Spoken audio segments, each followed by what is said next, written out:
So we're now going to move in a neat segue from what Ed talked about to a very open-ended, necessarily diffuse at times, conversation about the chilling effects of reporting the Troubles in Northern Ireland then and now, where the threats come from to journalists in an atmosphere thick with political sensitivities, sometimes legal intimidation, and more generally, how best to write about, to report, and therefore to understand what's going on in Northern Ireland then and now.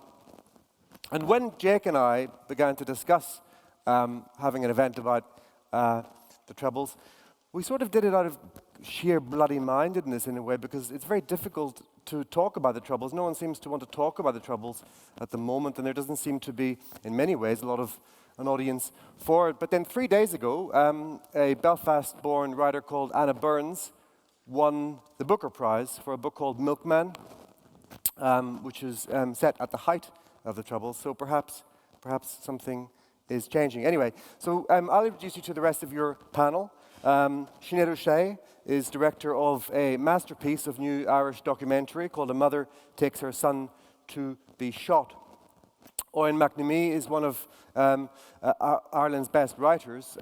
His books include Resurrection Man, The Ultras, and he has a brand new book out called The Vogue, which will definitely be in the bookshop outside, and I'd suggest you all buy a copy afterwards.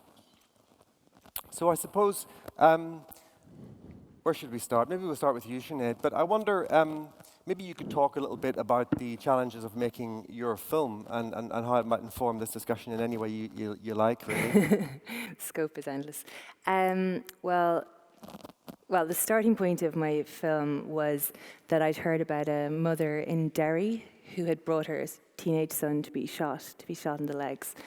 And I was working as both a filmmaker and journalist at the time, mostly with Al Jazeera English. And that was much more kind of global oriented. But when I read that headline, I thought, okay, it's a pretty eye-catching headline. But when I went there, pretty soon I realized that it wouldn't really work as a journalistic piece, because the characters were very complicated, and the story was very complicated. And I suppose really the story of the film, it turned into a 5-year project. And the story of the film is how hard it is to believe anything that anyone said to me. I mean, I can honestly say at the end of 5 years, I don't really know what happened. Like, I know that Philly Jr. was brought by Magella to be shot. Not really clear in some ways on why. He had an older brother who was in prison for very heavy drug dealing. He would have been a much better target.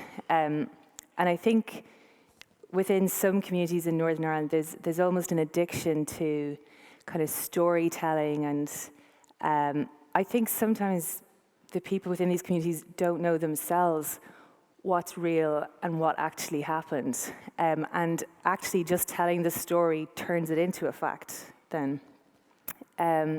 So I think that's how this film is probably pertinent to your theme, and I think also they were quite guarded, and a lot of people had tried to kind of take a more journalistic approach. I think if I had gone in there and been very focused on the facts and the figures, I wouldn't really have got anywhere with it. I think it needed to be a more human story.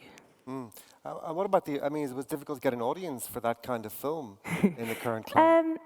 It's actually done quite well in Ireland, and it's done well in festivals around the world, but it was almost impossible to finance. It was only when this man, Joshua Oppenheimer, I don't know if you know him, he's an Oscar-winning or nominated documentary director, and he came on board and as executive producer, and it was only then that actually even the Irish authorities would finance us. So it was really, there is a very strong perception that there isn't an audience for subject matter relating to the Troubles. I mean, I know both Eoin and Ed have had a lot of success, so that would seem to refute that. But I'm quite amazed. I'm always amazed by how strong the audience response is compared to, say, the commissioners in the UK or the distributors. They're just always saying, no, people hate the Troubles and people find it really boring. Whereas we sell out every single screening that we ever do. And as I say, I had one of the strongest openings this year in documentaries in Ireland. And you didn't face any kind of intimidation from anyone while you were making it, no? Not really. There's this sequence in it where I go off to meet some of the distant Republicans who are all kind of massed, and audiences love it and the executive producers love it, but like, I just always feel like a total fraud about it. Like, it kind of... The only good bit about that sequence is that it's slightly gratuitous, the tension building, but then... And they're kind of ridiculous, like, because the distant Republicans, for the most part, aren't that effective as a unit. But so they're kind of posturing with their guns, and like in Belfast, people just laugh the whole way through those kinds of screenings.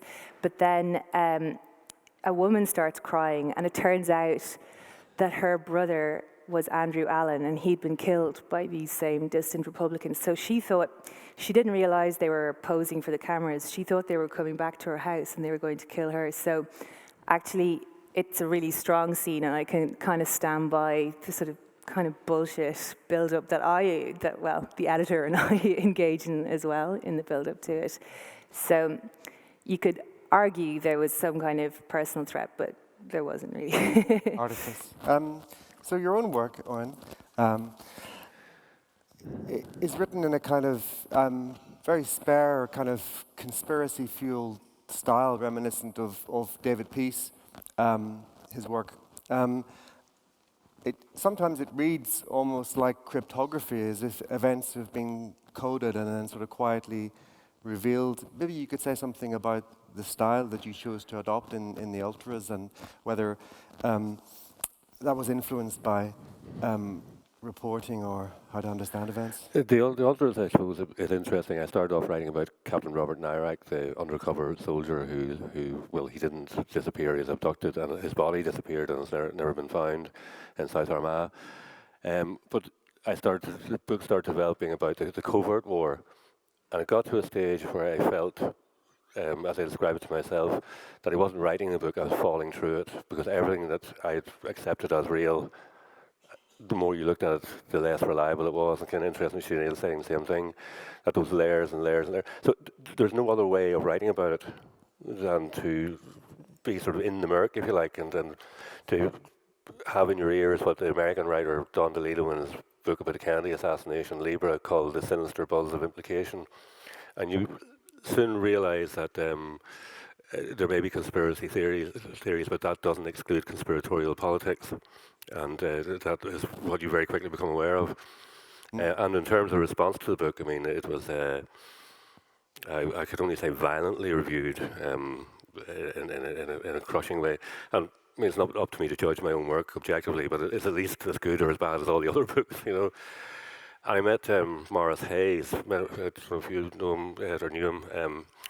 He was an eminent screes of Irish politics, particularly in the North. He was the only senior Catholic civil servant throughout the Troubles.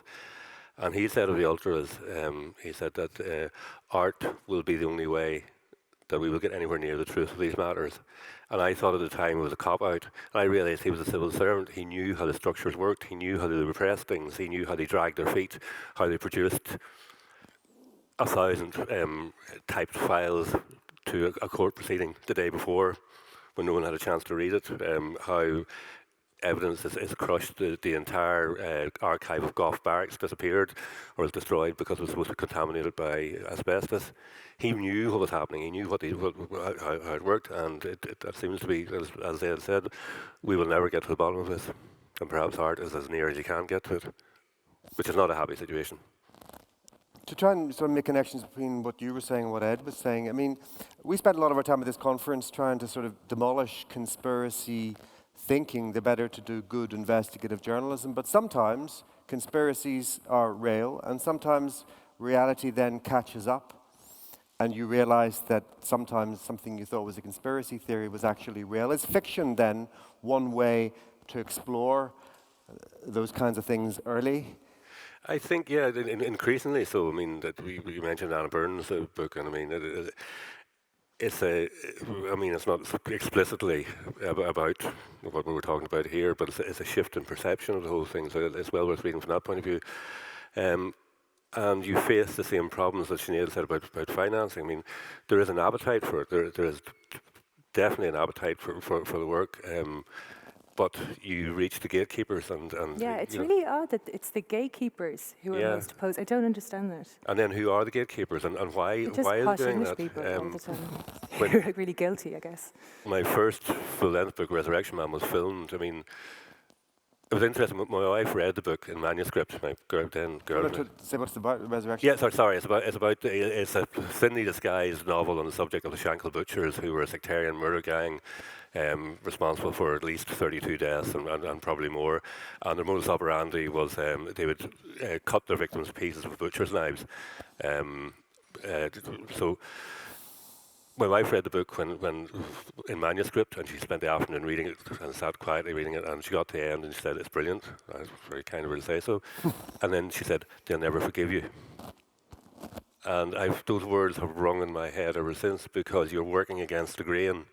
You're always trying to work against the grain. You're not writing glib morality tales, which was what fiction writers of the time were supposed to do, and draw glib conclusions about it. This was exploratory. This is getting under the skin in more ways than one. It's interesting you say that, because I was talking to a film director recently about Syria, and he said, you know, what you get in the first flush of documentaries and films about any conflict approaches a kind of kitsch. It takes years to get something richer than that and more. Well, if you look at things like Iraq, the dog story that always turns up. There's always a friendly local dog attaches to the friendly local regiment or the friendly British regiment. The man who developed that story and put it about in the north was pointing out that the same thing was cropping up in Iraq. My father was involved in the Ireland versus UK torture case, the hooded men cases, using the 5 techniques of hooding, sensory deprivation, white noise, all that. And he had, when I was very young, 10, 11, he had the men's statements at home. And, that changed my perception of what was going on, of course. And then you see it turn up in Iraq, exactly the same thing. And these things are freighted. Somebody taught that. And one thing that convinced me that it was true, I remember in one of the men's statements, he talked about being naked, spread eagle against a wall with underwear over his head. The detail of that, and you saw that famous photograph from Iraq, a man naked, spread eagled with his underwear over his head. That's very specific. Somebody taught that. Really kind of, and it works the other way too. One of the hooded men's sons was the man who drove the Oma bomb to Oma. So the implications of these things are very wide-reaching. I suppose we should talk about the sort of broader framework of threats that face journalists. I mean, you haven't had anyone threatening you in that sense. I mean, you're writing fiction. You haven't had anyone sort of pushing you, coercing you. We got death threats the time of the film of Resurrection Man. All right. We got the North Belfast UDA threatened to sue us, which was kind of unique, I thought, at the time, for libel, which is kind of very unlikely thing to happen. So yes, I mean the atmosphere around when you make a film, you realise when you have a book, when you write a piece of fiction, there's only 2 people in the room. There's you as a writer, and then there's a reader. When you make a film, there's you as a filmmaker or scriptwriter or whatever, and then there's the whole world. It's an entirely different thing, and I mean the visceral reaction to that film, again, because it was working against the grain, was absolutely extraordinary. We were getting sort of double-page spreads in all the Tory press, calling us IRA sympathisers, which was, and that is a kind of violence in itself, particularly for the producer, Andrew, whose father had been shot dead by the IRA. To be called an IRA sympathiser was very wounding at the time.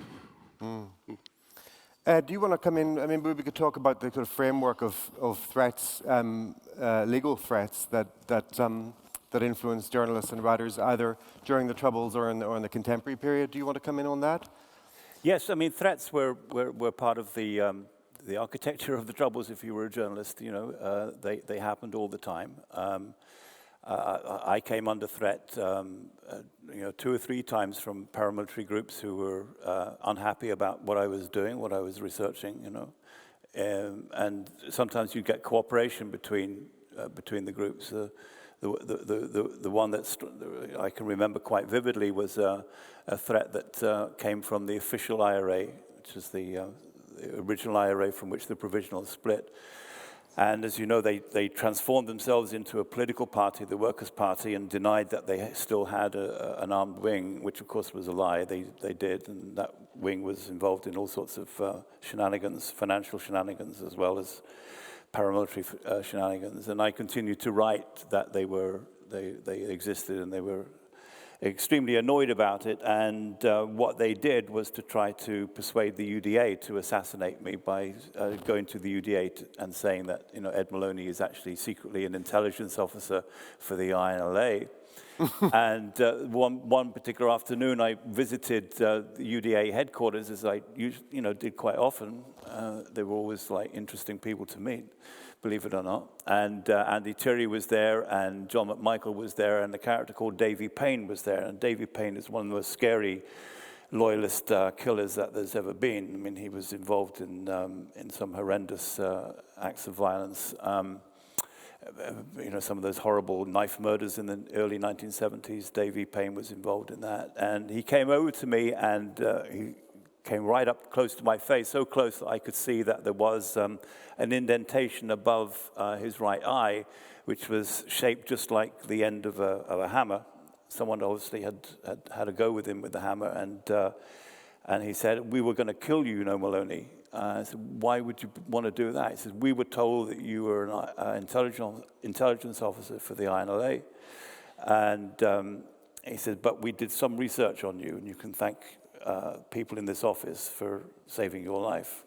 So, you know, if they hadn't done that, if they hadn't known me well enough to know that it was a ludicrous allegation, then, you know, very possibly I would have been bumped off at some stage. But, you know, it's not been the only episode, and other journalists have had similar experiences. It's part and parcel. But, you know, most of the time it was, and I think probably still is character assassination, you know, of the sort of, you know, that this one or that one is sympathetic or is a player or whatever. And the attempt is to undermine your reputation and also your morale. So it's a common and was a regular and very important aspect of reporting in Northern Ireland. It's very reassuring that the UVF has a research department. But no, all they did was they phoned up their contacts in the special branch and said, you know, is there any truth in this about Ed Moloney being in the INLA? You know. And what about the current libel laws? Anything? Well, the libel laws in Northern Ireland are people. I don't know if people are fully aware of what the changes that there have been in the libel laws, but. As a result of libel tourism, the United States passed an act of Congress called the Speech Act, which made it impossible for people who took legal actions against American citizens or people who were domiciled in the United States from recovering any money that they were awarded by the libel courts, unless the libel laws reflected the same sort of spirit that's contained in the First Amendment, the Free Speech Amendment. Hence the name of the Act. As a result of that, the libel law in England and Wales has been altered somewhat to take this into account. But in Northern Ireland, it's still antediluvian. It's still way back in the Dark Ages, and the result is that you still have libel tourism in Northern Ireland. And it may change and probably will change soon, but until it does, a lot of people are taking advantage of it. And at the moment, this is particularly the case of Sinn Féin, the IRA's political wing. Gerry Adams is suing the BBC. Danny Morrison, who was the P. O'Neill, the man who would put his name on IRA statements, the publicity director for Sinn Féin and for the IRA, is suing the Irish television network, RT, and I'm being sued by people. If I can just give you a very quick summary of that. In 2016, I was investigating the IRA's finances after the Northern Bank robbery, and specifically I was investigating a Belfast security company which had been set up by a prominent IRA figure, John Traynor, in 2014. I posted a tweet asking the company to comment publicly on an allegation made to me that it was not a bona fide security company, but rather a front for the provost. Neither the company or Mr. Traynor provided the public comment which I was seeking. Instead, I was sued in defamation by Traynor's partner in the security company. And it seems to me that this is an old-style gagging writ intended to deter me from publishing anything. So my lawyers are running a truth and public interest journalism defense to the claim, and we see it as an important test for Northern Ireland's unreformed libel laws and their ability to protect good faith investigative journalism. And we intend to fight this to the end. And I face, obviously, all the difficulties that are faced by freelance journalists who don't have access to the funds. But we are going to fight this, and hopefully we will win. But it's a very important case in the sense that if we do lose it, then it makes it very, very difficult to pursue the sort of investigative journalism, which, peace process or not, or even post-peace process, is very necessary. So it is a big problem. I mean, I wonder, we're all familiar, I think, with the problems that journalists had in the past, the stifling effect of official censorship in Ireland, in Northern Ireland in the 1970s and 1980s, and kind of official censorship in which many news organizations, including the BBC, sometimes colluded in. But I wonder whether, if in the current period, there's something more subtle in terms of the way that censoriousness or chilling effects work, in that in order to protect the peace process, in a way, no one wants to rock the boat. That's right. Yes, I think it's a very important aspect of journalism now. And in a sense, it's consistent with the story throughout the entire Troubles. It was that if you ask too many questions and you cause too many waves, that you're helping to contribute to the problem, and you shouldn't be doing that. And it was the same in the 1970s and 80s and 90s as it is now, except now, of course, the prize is much bigger, the peace process, the end of the violence. But it means that unfortunately, one of the abiding characteristics of journalism has got worse, and that is cowardice, and the ability and courage to stand up and investigate stories that need investigating, and instead, like, taking shelter, behind the idea that you shouldn't be doing this because if you do, you're causing trouble, etc. And I think that's short-sighted. I mean, if a peace process or any political situation cannot withstand truth, then it's going to collapse anyway. I think. We were saying beforehand that it was a scene in the film Resurrection Man where the actor James Nesbitt climbed a ladder to get into a building, and a BBC producer turned around to me and said, I know there's no truth in this because no journalist in Belfast would climb a ladder to get a story. And that's, as you said, it's laziness, it's cowardice, it's fear. But I think it becomes worse than that. In that context, the journalists become part of the collusive process. Oh, absolutely. They're actually part of the authoritarian infrastructure. Oh, absolutely. And this started very, very early on. It started, first of all, in the BBC with the reference up system. That any program that was being made about Northern Ireland in early 1970s, for example, this is when it started, had to be referred to the Director General of the BBC for his or her personal approval. And that was, in a sense, a way of censoring programs. And that was as a result of enormous pressure and criticism from the government of the day, from the military, from the police, etc., of the journalism that was beginning to happen. And you also had the same thing happening in the South, in the 26 counties, with the Broadcasting Act, Section 31 or 37, whatever it was, I forget now, which and the impact that this had was certainly it affected the broadcasting organizations, the RTE in Dublin, BBC in Britain, but it also, of course, percolated down to the rest of the media, particularly the written media. That if you wanted to indulge in the sort of journalism which was being frowned upon by RTE and the BBC, then you must have a motive, and your motive must be that you're sympathetic to the people that you're covering, which invariably, of course, would be the IRA. And and journalists are not the bravest people in the world, I'm afraid. I wish they were, but they're not.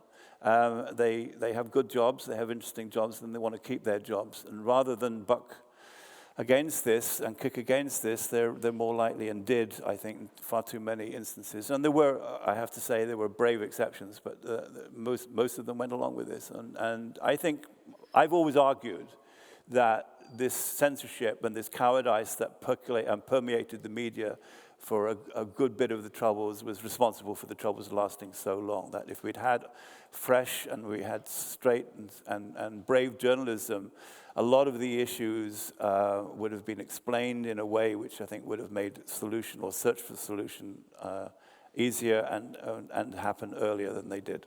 I absolutely agree. I mean, I think perhaps one of the job of the writer or the filmmaker in all of this was and is to say things in a way that they cannot be unsaid. And you have, I mean, Seamus Heaney said that certain young writers from the North, younger writers from the North, should stop writing about the Troubles. But there was a kind of sense that we all had a responsibility to keep writing about it, and it was part of our DNA. It was part of our psyches. It was almost impossible not to. Sinead, anything at all to add? Yeah, I can really relate to a lot of what Ed is saying there, actually. Actually, the libel laws are even stricter in the Republic of Ireland. So, I mean, it's incredible, the stuff that we had to take out of the film. And then also we had to appease RTE, who were one of the financiers as well. And I think there's a real issue with journalism because you're either aligned to a timid broadcaster like RTE or you're a freelancer. And actually, freelance rates these days are crazy. I mean, it's not a sustainable industry for most young people. I can relate also, I think this thing of this kind of, sort of gatekeepers of taste, I don't quite know what it is. I wrote an article for The Guardian in March before the international premiere of our film, which was in CPH Docs. And I complained that there didn't seem to be much appetite within the UK for work about the Troubles. And someone from Channel 4 News responded actually really quickly to that article, and they said they'd like to work on a cut down of the film with me. So I was quite pleased with this result. It wasn't the intention of the article, it was more to get into cinemas there, but I was quite pleased about this. And so we started working on this process for about 3 or 4 months. So they invested a lot of money and their own time. They put their own team onto it. And then their editor went away on holidays in August, and a deputy editor made a decision to cut the cut down, the film that we'd made. And she argued that it didn't have enough news value and that the situation wasn't ongoing enough. So anyway, it was a huge row, and we left it. And 2 weeks later, somebody got shot in front of 3 children in Cregan. It was absolutely an ongoing situation. But that makes me think, if Channel 4 News, who I really admire them, if they can't commit to doing something like that about the Troubles, it does make you wonder who can, or where are the resources to do these things. And I think it's really problematic. And I agree with you that journalists are and they're even more insecure these days, I think. They're so concerned with, keeping in with the right people that they are shirking the truth sometimes. And I think it's a very good point that the peace process was dragged out by people avoiding certainties. I wonder, I think Eoin mentioned glib morality tales. Do you feel a pressure to cut your cloth to fit a certain kind of simple-minded? With this film, no, because in the end it got financed only a tiny bit by RTE, and they were so kind of pathetic in their financing that they kind of lost a lot of editorial say. And it was also financed by a tax break in Ireland, which is how a lot of films get financed. And Screen Ireland, who aren't very political and they're not engaged with politics in that way. So actually, I did have a lot of editorial control. The price is that the film is not a spectacular film, when it comes out. It looks like the budget it was made for. So, I mean, yeah, I guess everyone's always making that trade between editorial freedom and a budget. And I don't know what the case was with Resurrection Man, how much editorial control you had with that. Pretty well. Times are different then. Well, yeah, I mean, the BBC provided the development money, script money basically, and we realised after a year that they were never going to make it, but they were quite happy to kick it around inside the BBC and pass it up and down and across desks, and so we took it away. But I don't think Polygram, who made it, saw the very good-looking young Stuart Townsend and saw this, Andrew Eaton, up and coming, and Mark Evans, up and coming young directors. They didn't actually realise what they were getting themselves into. So we kind of got away with it. We kind of went in undercover.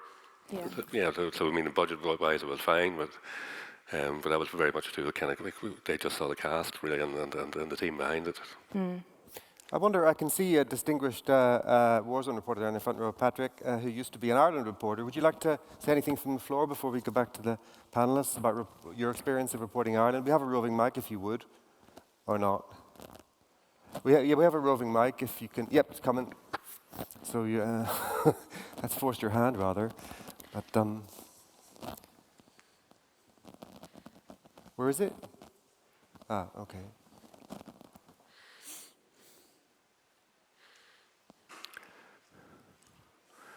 That's all just to have. Oh, your voice is quite loud, actually. Let me see. Oh, hold on. Here it comes. Here it comes. Thanks very much. I wasn't expecting to say anything, but there was a question in my mind which I'd like to ask the panel. I think two people said that they thought the Troubles had gone on longer because, excuse me, of the inadequacy of some of the reporting, or that reporters felt intimidated. In what way did that happen? How would you justify that? What sort of thing? I don't know as much as Ed on this, but I strongly feel that there's always been a move to protect Gerry Adams and to protect the allegations surrounding him and the child abuse allegations surrounding convictions, in fact, surrounding his brother. So I think that, for me, is what I think of when I think of journalists shirking the truth. I think what he's done is so horrific, and we just gloss over it. Yeah. Well, I mean, one example that comes to mind immediately to me is the Guildford 4 and Birmingham 6 cases, right, which were atrocious miscarriages of justice. And I can remember when those trials first happened, and the evidence as it was presented at the time, and as much as you could read it at all comprehensively, seemed to me full of holes, etc. But to question the guilt of the Birmingham 6 or the Guildford 4 in the 1970s and for much of the 1980s was tantamount to expressing sympathy and support for the provost. Right? And that's the truth. And that's why it became so difficult to reopen that case. And it was only the passage of time and through the skill of some very good forensic lawyers that eventually the truth was told. But the Birmingham 6 and Guildford 4 cases became, for many people in Ireland, a symbol of what was rotten about British rule. When you look back at some of the pronouncements of the judges on those cases, I mean, they were absolutely awful. At their appeals, for example, and I think if the media had felt freer, and they didn't at that time, they were terrified. I mean, when the Guildford 4 and Birmingham 6 trials happened, I was just starting my career as a journalist. And I know what the atmosphere was like at the time. I was working for a magazine in Dublin called Hibernia, and we covered the Guildford 4 and Birmingham 6 cases in a way which they should have been covered, I think, by everyone. We were very much the exception. But you felt very much, and this is the day, and in the days of Conor Cruise O'Brien, and Section 31, and sort of equivalent type of attitudes in the British media, that if you expressed doubt about the Birmingham 6 or Guildford 4, then you were a provo, you were an IRA person. And I think that if that hadn't happened, if we'd been allowed to, if journalists had the courage to, dig into those stories at the time, because the same evidence that cleared them was available then, that would have removed a huge running sore, and multiply that by dozens of other similar cases that happened down the years, and that's just one example. There's another way of seeing it too, almost on a more, to use a David Peace word, occult level. If the Protestant paramilitaries were substantially been run by intelligence services and completely infiltrated. And as Ed was saying, that the IRA were substantially infiltrated right to the very top. Well, then who was fighting who and why? And there's no doubt that particularly in the 70s that internecine issues within British politics, within Westminster politics, were being fought out in a kind of proxy sense in the north of Ireland, and there were ideological struggles going on. And as to use the piece word, he doesn't mean occult as in terms of witchcraft. It means occult as in terms of strange, outside, beyond the pale. Right? You know, I mean, it becomes for me the burning questions. Why did it go on for 30 years? How could it possibly go on for 30 years? And the one thing that needed to be done all along was somebody had to talk to the IRA. And every time somebody attempted it, they were crushed. Politically, it was impossible in England. Politically, it was absolutely impossible in the South. But of course, there were back channels open. So it turns out they were talking to each other all the time. And my clumsy analogy for the thing was when the peace process came along, was that you were sitting in a cinema looking at a screen and you thought the truth was what was in front of you on the screen. And then somebody turned off the projector, put up the house lights, and you realised that all the action had been going on in the projection room behind you. Just to pursue this a little bit further, another good example that I always cite in relation to this sort of problem was the Sinn Féin's breakthrough into electoral politics in 1982, when they stood for the Assembly election in 1982 and they won 10% of the vote. And the shock that went through the British political system and the Irish political system at this result was something to be witnessed. But you know, for a few of us who were following the story closely, we knew that in the wake of the hunger strikes, there was so much anger within the nationalist communities that it would be a very surprise if Sinn Féin did not do well. And I was working for the Irish Times at that stage. I was their northern editor. And I went on radio, RTE, and was asked about this question.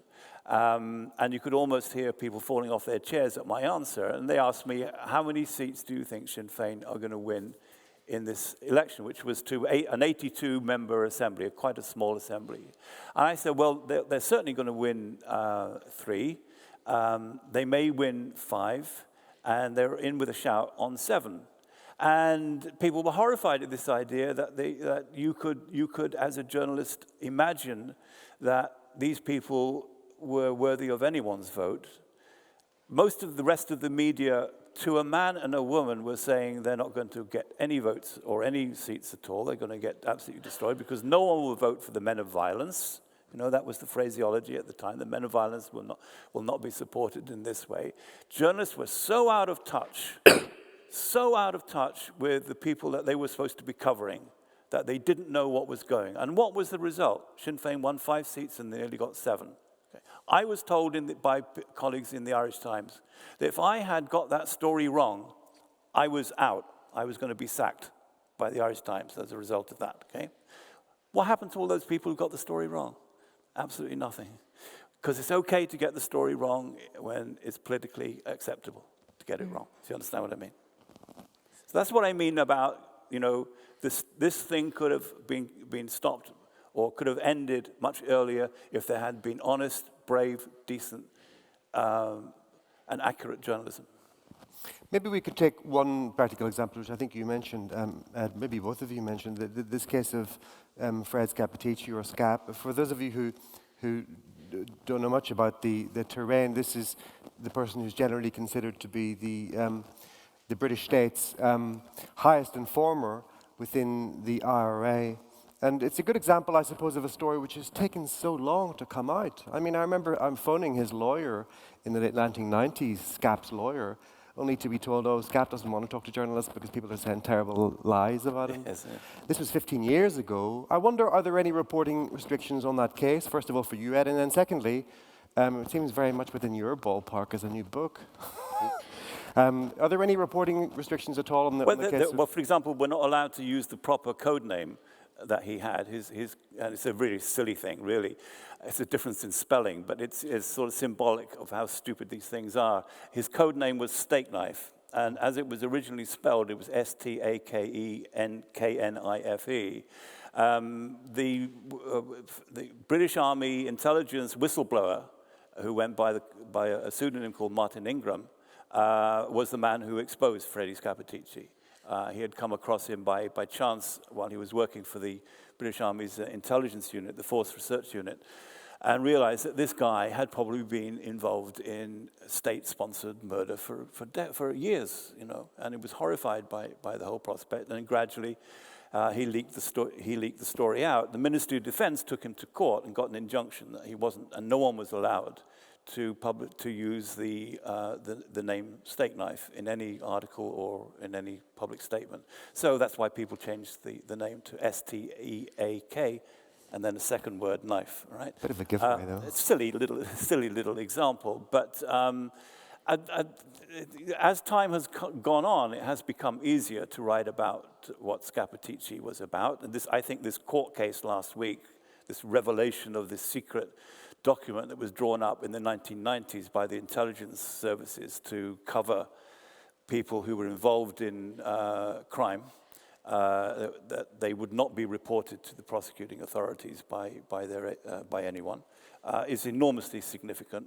I think it was specifically engineered or put together to protect Scappaticci, because he was the most valuable spy they had. I mean, he was at the center of everything. He was running, or at least he was number 2 in the internal security unit. There wasn't a thing that he didn't know about what was going on in the IRA, and he could provide so much information to his handlers that they could turn and blackmail and bribe other people to be informers, which is why I quoted that figure, which was 1 out of every 3 working. Well, if that was the case in 1990, 1991, the war was over by that stage. You know, if you have that much penetration of your enemy, then they're really working for you, really, you know, at that sort of level of penetration. So why did it drag on for so long?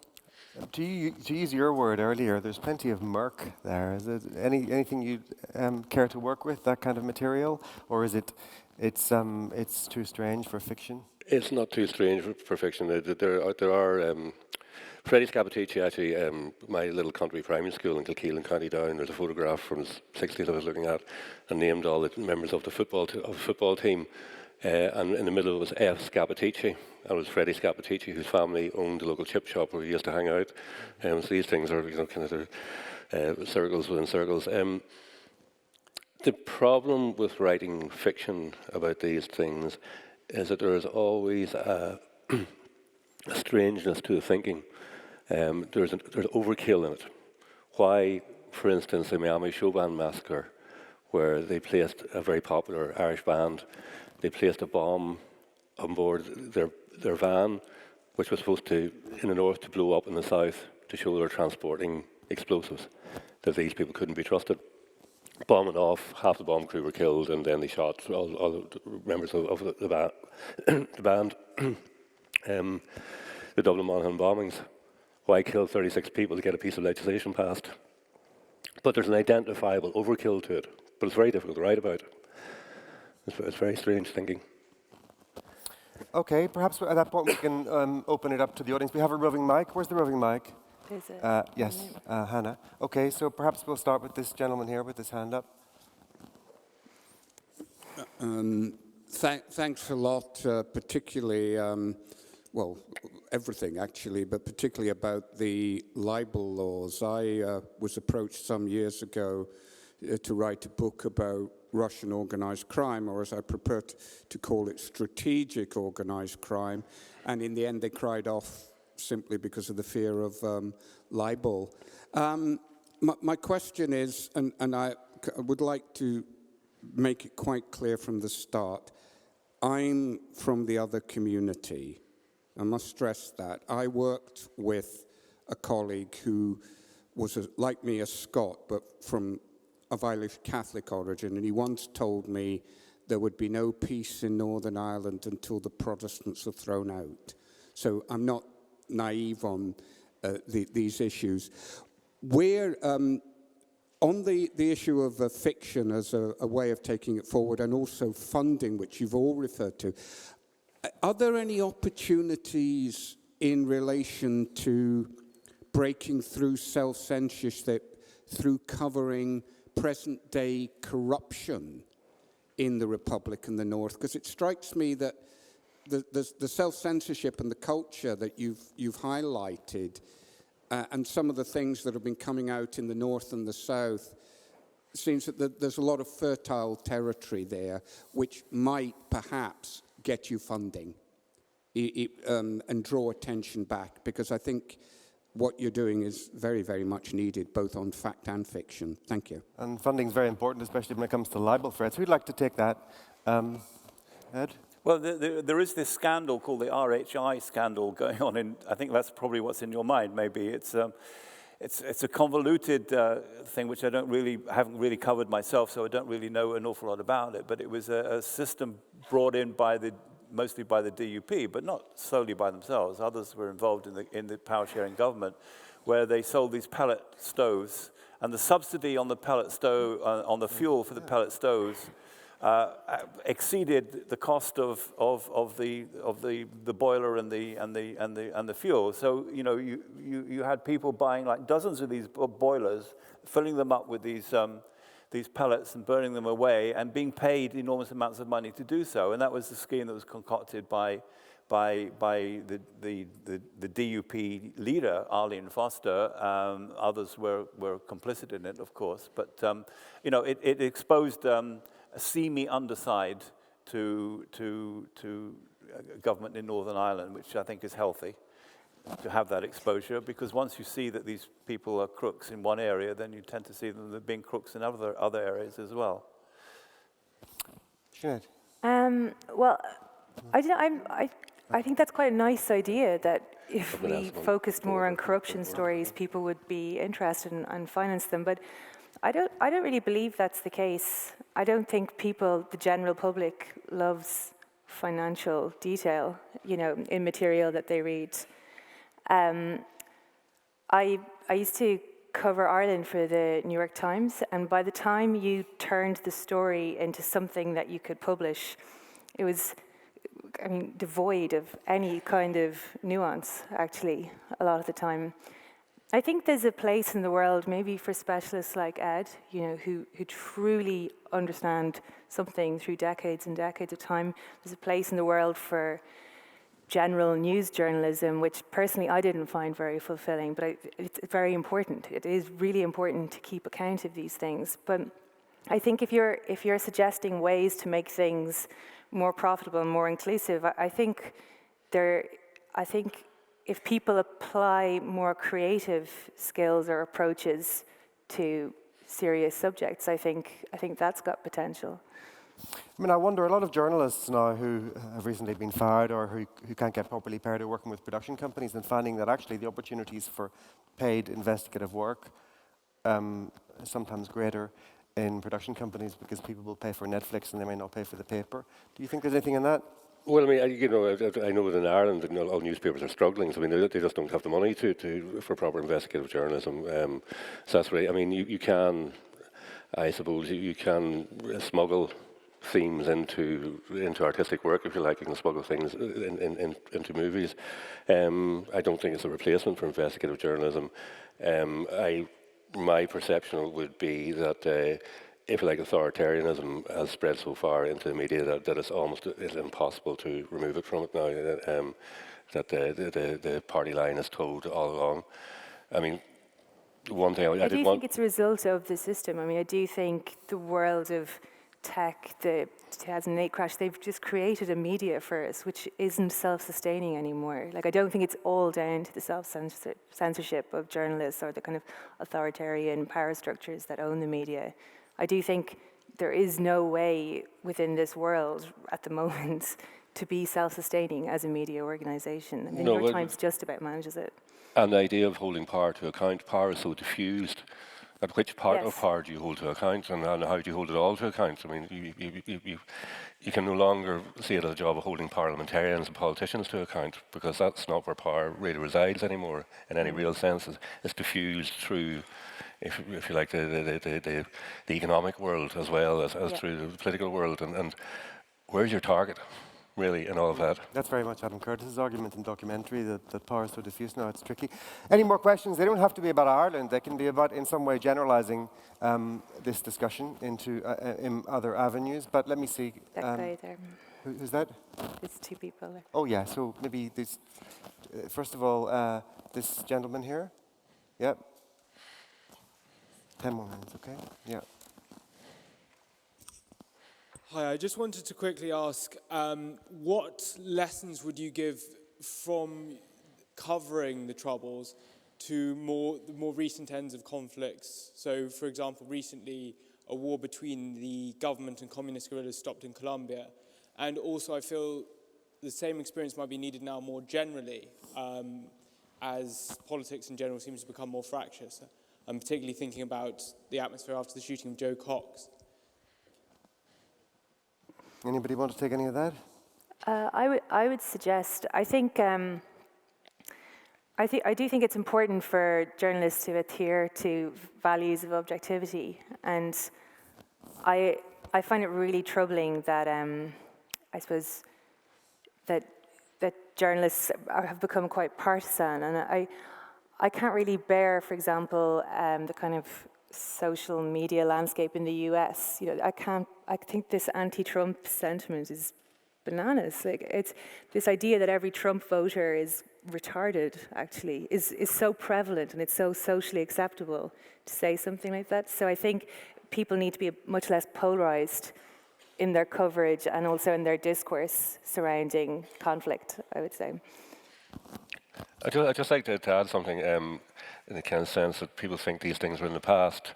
I mean, the minute the coverage of the border in Ireland, if you take it in terms of genre, is taken every time you get a photograph in the Guardian or the Daily Telegraph of a man in a flat cap looking across a field at a cow. And that border is a dystopian border. It always was a dystopian border, and the same barbed wire as used in Viktor Orban's Hungary is the same material as it used in Trump's wall, and it's treated also in the media here as an economic issue. No Irish person regards it as an economic issue. Incidentally, it's not the Irish border; it's the British border in Ireland. The Irish border, as Darragh Breen said, is the beach. But what it is an objective moral wrong, in the way the Berlin Wall was an objective moral wrong, and that's why people object to it. It was wrong is a line of malice through our society and our psyche, and that's why we object to it. It's nothing to do with economics. I mean, of course, economics are important, but that's not why. And the answer to it is not an economic argument. I mean, this came up recently, the bombing in Uri Customs Station, 1972. 8 men were killed when an IRA bomb went off prematurely. I remember seeing human entrails wrapped around telegraph poles. I remember going to school and seeing a head on top of a bus shelter. And just to be literary about it, there's a D.H. Lawrence poem where he goes into his room in Italy at noon, his hotel bedroom, and there's a bat flying around. And he keeps trying to chase the bat towards the open window where the sun's shining through, and he realizes at the end the bat cannot. He says, any more than I could walk through the door of a blast furnace, the bat cannot go through the window.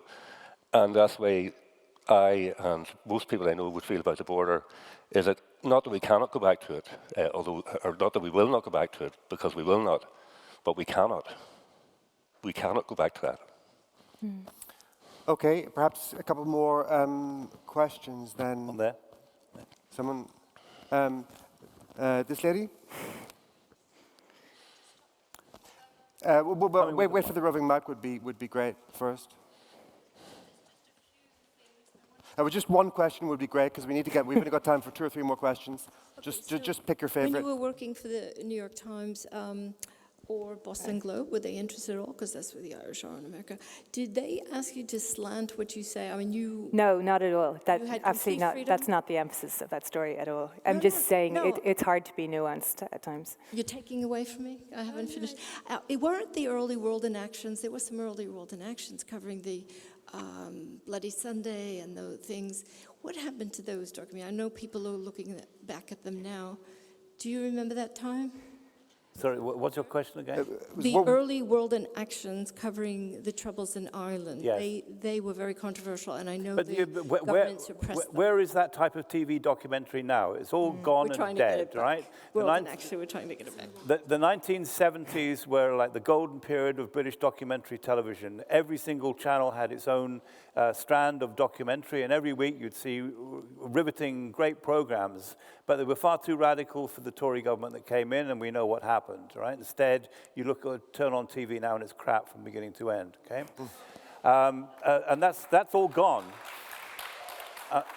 Unfortunately, that's all gone, and I only wish one could retrieve it and resuscitate it in some way. But I think that's very unlikely. But you're perfectly correct. I mean, I think a lot of the documentary making that was happening in the 1970s was alarming to the establishment in Britain, and their coverage of Ireland. I mean, you know, some of the great journalists of that period, Peter Taylor and people like that, cut their teeth in places like This Week and what have you. That's all gone, I'm afraid. You know. A friend of mine worked on the Death on the Rock documentary. Yes. About the killing of 3 IRA activists by the SAS. Yeah. And he told me that he has 19 distinct legal actions ongoing, basically government-generated legal actions, and he was only the researcher on it. You know, so I mean, that's how you kill things. Well, that would be a question beloved of my predecessor, Gavin McFadden, because he was a World in Action documentarist, and Jenny's ex-husband, in fact. Okay, so 1 or 2 more questions. This lady? You? A lot of people over there. Hi. Just to say that yes, funding has played a big part in, and funding these big investigations and those kind of programs that we look back on fondly. But I think it's also that there's a factor of what is Vogue and what is not Vogue and what people are interested in. And I think the recent story about Grenfell has highlighted the fact of if you're poor, you're black, or you're not sexy enough for coverage, it's reflected in how much coverage you get. And I think it was very powerful that Jon Snow actually came down to a meeting at Grenfell and said, "I'm sorry we let you down," i.e. Channel 4 News, and Channel 4 let them down. So I think that's quite interesting to say that in this day and age. Okay, well, maybe one more question.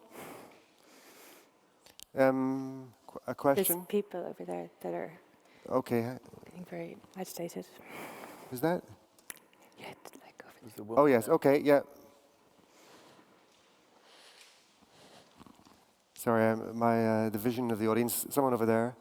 Oh, yeah, that's grand. Yeah. I just had 2 points and a question. One is that just to remember Martin O'Hagan, who was a journalist, Sunday World journalist, who was assassinated by loyalists in 2001.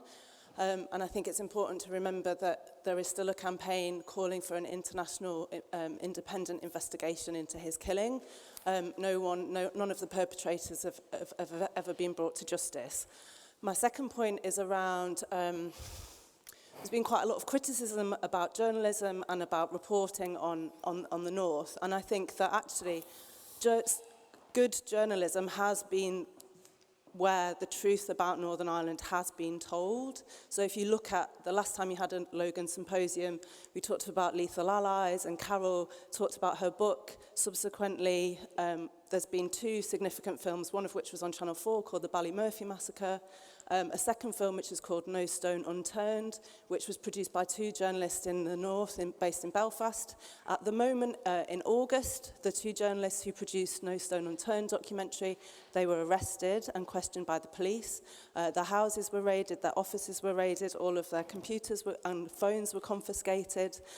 They haven't been charged yet, and they're going to court in November. So I think it's important to remember that there are some journalists who are speaking truth to power, and I think that their arrest and their persecution by the British state has a chilling effect on other people's work. And so therefore, we only have 1 minute left, so there has to be a question. So my question is, how important do the people on the panel think solidarity is when people do produce ethical quality journalism? How important is it for each other journalist to support that work? I think you mean Trevor Burney there, don't you? Yeah, he's great. I feel great solidarity with Trevor. Yeah, well, interesting, you know, that when you say about no stone unturned, that night that the massacre took place, they were watching a football match and Loyalist gunmen burst in and killed 6 people, was it? My brother and his friend had a choice of 2 pubs to watch the match, and they went to the other pub, so I could be sitting here as but also, I don't think anyone's arrested, never mind charged, in terms of the perpetrators. It's a kind of quite an obvious collusive event. So yes, they arrested the filmmakers, and they didn't make any attempt to arrest the perpetrators. The other important point about the No Stone Unturned documentary is that the BBC was supposed to screen that film as well, and they demanded editorial control of it, and the makers of the film refused to do that, quite rightly, in my view, and the BBC dropped the project, so it has not appeared on national television. So a very important story about a very dirty little corner or episode in the Troubles is not going to get the publicity over here that it should do, and that it certainly merits. Okay, I think that's all we have time for. If anyone would care to help fund Ed's legal campaign currently, please be in touch with them afterwards. A big thanks to Sinead, Eoin, and Ed for a wonderfully interesting discussion. Thank you. Thank you.